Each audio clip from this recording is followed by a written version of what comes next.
Well, welcome to the Money Tip Podcast presented by Fully Funded Life. My name is Joe Sengel. We're committed to helping you each and every Monday with some practical, relevant, helpful stuff. Sometimes we rant, sometimes we focus on content and equipping.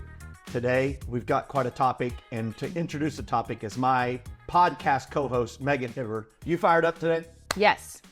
Yes. Yes. Okay. Are you excited about Yes. the topic today? Yes. Yes. I've been waiting like a month for this topic. Here we go. Oh, this is exciting. This is really exciting.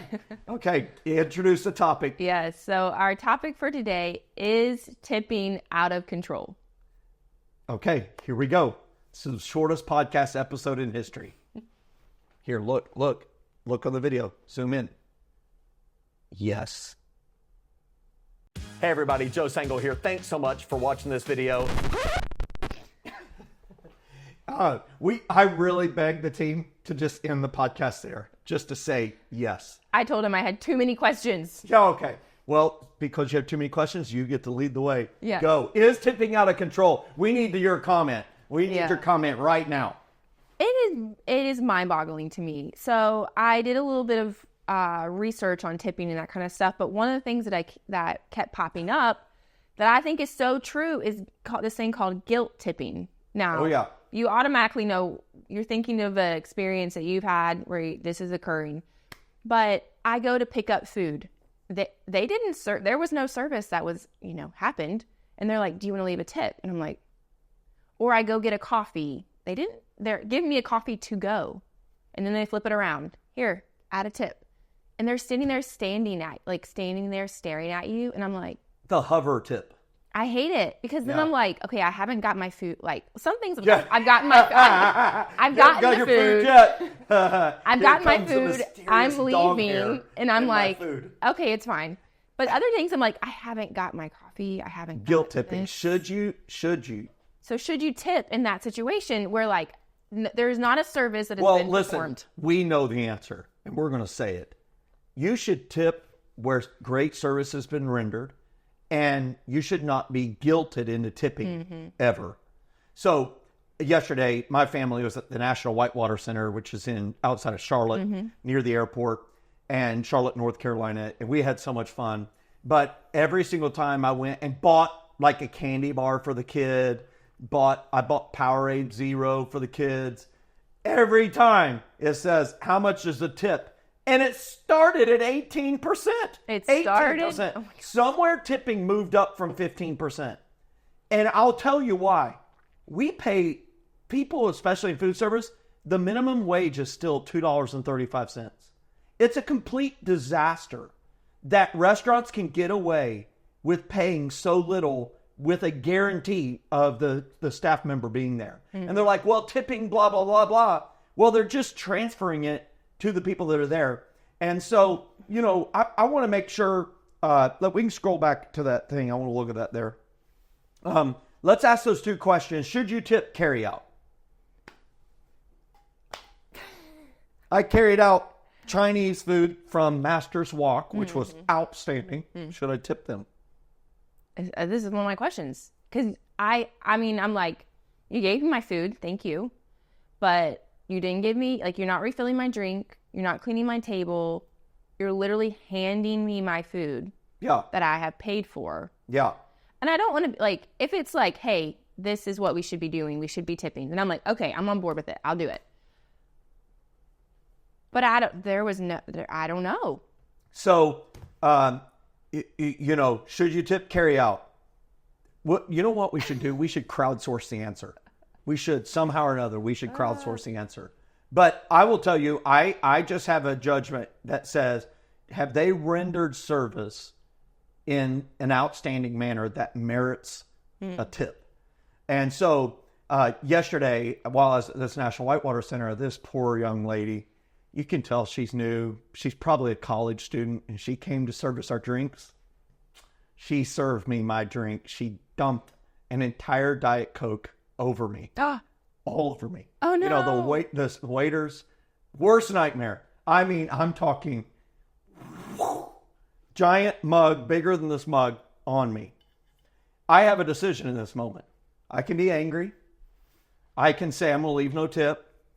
Or I could choose what is not our normal human response, grace.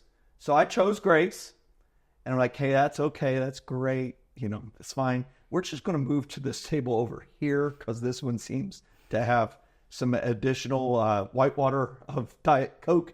It also dumped a Sprite, and there was that. Oh, no. Yeah. But I took the brunt of it. So we move over. Well,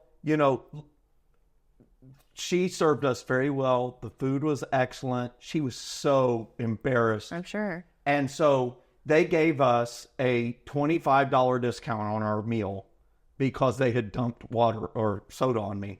And so I gave her the $25 as a tip because I'm like, I didn't ask for that. It'll be better. And I wrote Shakespeare on the tip. I've never wrote this on the letter, but I wrote the one that says the quality of mercy is not strained. It blesses the giver and the receiver.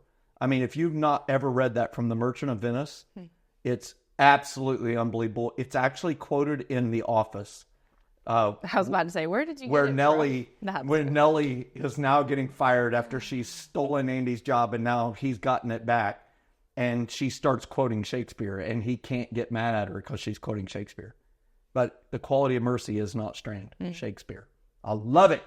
Okay, so let's go and wrap this up with some other additional stuff on his tipping out of control. Yeah. So how do you know how much to tip for a non-food server? So hairdresser, massage, or getting your nails done. I understand a lot of the hairdresser is both, and massage can be both, but nails obviously most of the time are women. You're talking about stuff I don't know about here. I always literally, every time I get my hair cut, I literally Google it because I'm like, I don't know how much I should be tipping. What is it? Did you Google it before? I think the last time it was 18%. I'm telling you, it's 15 to 18% is what is typical. Yeah. And when we think about it, tipping is extraordinary.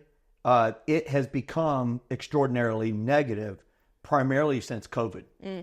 I would tell you that it's happened primarily since people went to these point of service or point of sale apparatus like Square, because that software has that built in, and it now is based on just regular. I mean, it's crazy. You can go to a general store that has that, and it'll say, "Do you want to leave a tip?" And you're like, I just bought a hammer. I'm supposed to consider a tip. So I would just tell you, tipping is out of control. That was the name of the episode. Yeah, and I would love to open it up to all of our listeners to say what is appropriate. I believe, as I've been raised, that tipping is when a person has served you and has served you well, and that it is not automatic, it is not guaranteed, and that if they have done extraordinary things, you should recognize that. Yeah. If able. If you walk into a restaurant that you know there are servers that are going to serve you, and you are mad that there's a tip part of it, then the problem is actually with you. You showed up unprepared for that. Right. But if you walk into a general store to buy a hammer and you're confronted with a tip, or as I bought a candy bar, do you want to leave a tip? No, I do not. No, I'm not going to do that. So let's read this. You pulled this up. I did. You want to read that to everybody? Yeah. So in my research, this was on Forbes' website. We can include the link. But it said, a recent survey by Bankrate found that roughly 66% of Americans have a negative view of tipping. Around 30% of respondents think that tipping culture is out of control, with more companies encouraging customers to tip at the counter than ever before. Patrons find the pre-entered tip screen aggravating, so 32% do, and think businesses should pay their employees more rather than relying on gratitude. So that's 41%. And I mean, I think in certain situations, like I want to tip them. Like they served me well. I want to tip them. But in other situations where I'm like, I don't really feel like a tip is warranted here. Like you're just doing your job, and it's not necessarily like a tip situation, that they should just pay their employees more. So we want to turn it to our listeners. We want to know, what do you think about tipping, and what are your solutions for it? And so we would love to have your comment. You can watch this on YouTube, leave a comment there, or any social media platform. Thank you for being a part of the Monday Money Tip podcast. I'm not sure that we brought solutions today. More it was questions. more of a questions Conversation. and an anger management session for us.